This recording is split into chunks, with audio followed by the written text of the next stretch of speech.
Early in 1943, Lieutenant General Frederick Morgan was assigned the task of planning nothing less than the reconquest of Europe. The obvious target was some harbour on the Pas de Calais, but Frederick Morgan chose a much more devious route, the open beaches of Normandy, and they would take their own harbour with them. The plan was Overlord, the harbour was Mulberry, and deception was part of the plan. On the night of Monday, July the 5th, 1944, RAF aircraft created a series of radar illusions. Aircraft with Mandrel electronic countermeasures flew in circles near the English coast to fog the German coastal radar. Stirlings of 218 Squadron flew what was called Operation Glimmer, which, along with small naval craft, simulated an invasion of the Pas de Calais. More Stirlings also dropped dummy parachutes, all nicknamed Rupert. They were dropped behind the lines in various locations.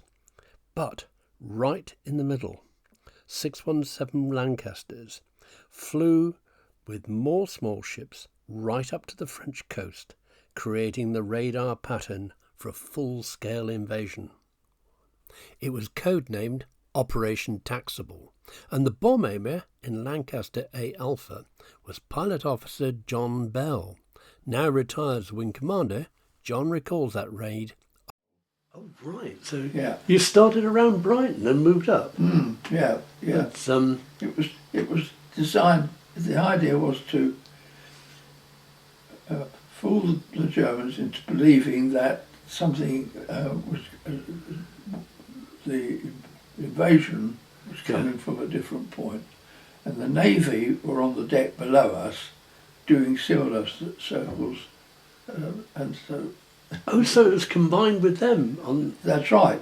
Yes. Surface level as well. That's right. They were trying to give the impression that, or the invasion, which they knew was coming, was somewhere along that coast. On that coast going out towards the North Sea, okay? Yeah. And in fact, it wasn't. It was direct from... it was going the other way. Heading to Normandy. Right. Well, this was a clandestine and very unusual mission. Did you get much warning? No, I don't think we did. No. It must have been planned before, because we carried out some exercises over the North Sea the day or two before the actual that we carried out, practicing how we were doing this circle. Oh, right. Yeah. So it was all very carefully planned. Yeah. Yeah. And so we knew what to do once we got into position. Then on the night of June the 5th, the day before D-Day, you took off from your base at Woodhall Spa. Yes. And so you flew down from there to take up your position just over Brighton. Yeah. Then you set off for the French coast in this special formation. And each Lancaster had to, I forget now how many, there were, let's say there were 4 or 5, or several anyway, at one time, doing circles like that, moving slowly eastwards. Yeah. And what it needed were we had to carry an extra pilot because it was a fairly long operation. Yeah. And one time pilot, just going up and down, whatever they were doing, was tiring. So we carried an extra pilot, and he took over after a while. As bomb aimer, I presume it was your job to put the window down the flare chute. Or? Yeah, well, they're in bundles, I think. I remember right. Yeah, they must have been in bundles. Yeah, they weren't loose. But they obviously broke up. It didn't go down as a solid bundle. No. But, I was in the rear of the aircraft, of the Lanc, with piles, masses these forms, and a green light which flashed.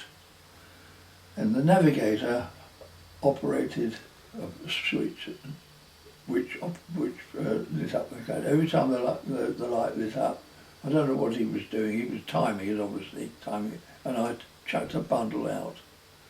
John's navigator, Flying Officer Rood, was busy working to the second to keep A Alpha on track with the other 3 Lancasters as they flew line abreast 2 miles apart. Together with the small ships, that gave the radar impression of a fleet 16 miles wide, moving at 8 knots. But they had to fly precisely 180 miles per hour at 3,000 feet on track for France for 2 minutes 30 seconds, dropping window every 5 seconds. Then a 180-degree turn and fly 2 minutes 10 seconds back towards England. They flew like this for 2 grueling hours until they were relieved. And we had to be relieved by another number of Lancasters coming in, and they had to feed in, I would say, seamlessly. It had to be sort of, well, I forget how they did it, but very, very carefully moved in behind us, and we moved out at the front. Well, There's a number of, I forget how many Lancasters there were doing this together in a line abreast. Let's say there were 4, but I need to check on that. That they had to be replaced by 4 more who came in secretly, had to feed their way in, and at the same time the others had to feed their way off.